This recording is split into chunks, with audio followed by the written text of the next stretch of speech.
block away, like a half a block away. And he says, hey, man, what you got in your hand? I'm like, what do you mean what do you mean what I have in my hand? He's like, what you got in your hand, player? I'm like, I don't have much here.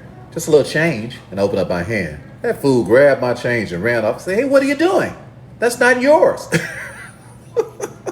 I'm square as hell, right? I'm slow as a bug. I ain't know this dude's sticking me up. Then I come back up there the next day. Hey, what you got in your hand, man? I said, I'm not going to tell you what I have in my hand.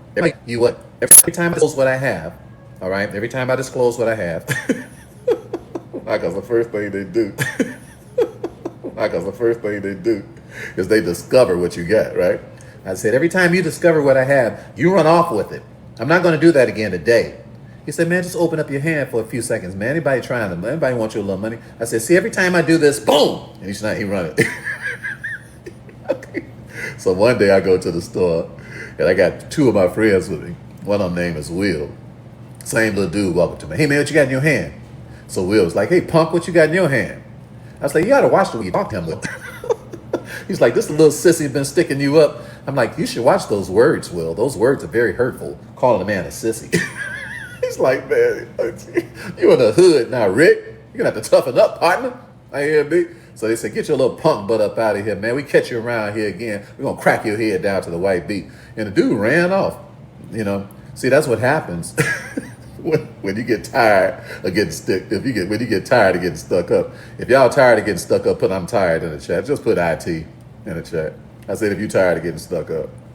I don't know, growing up on the south side of Chicago, either you're going to fight or they're going to take your stuff.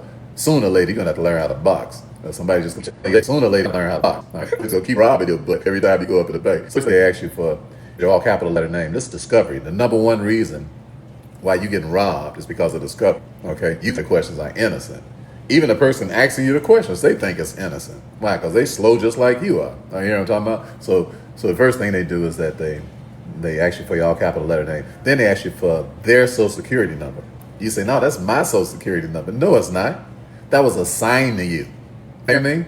You wasn't born with a social security number. Your mother had to sign for that. Are you listening to me? You said, when did she sign it? When she signed your birth certificate. You say, why they so after my social security number?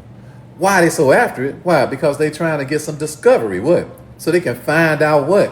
Where your money is. All right, so all of y'all right now, take out your social security card so I can show you what I'm talking about. I mean, if you got one. All right. Just take out your social security card. Or if you ain't even got one, just pull out a dollar bill and look at the letter on your dollar bill, the first letter on your dollar bill. After my social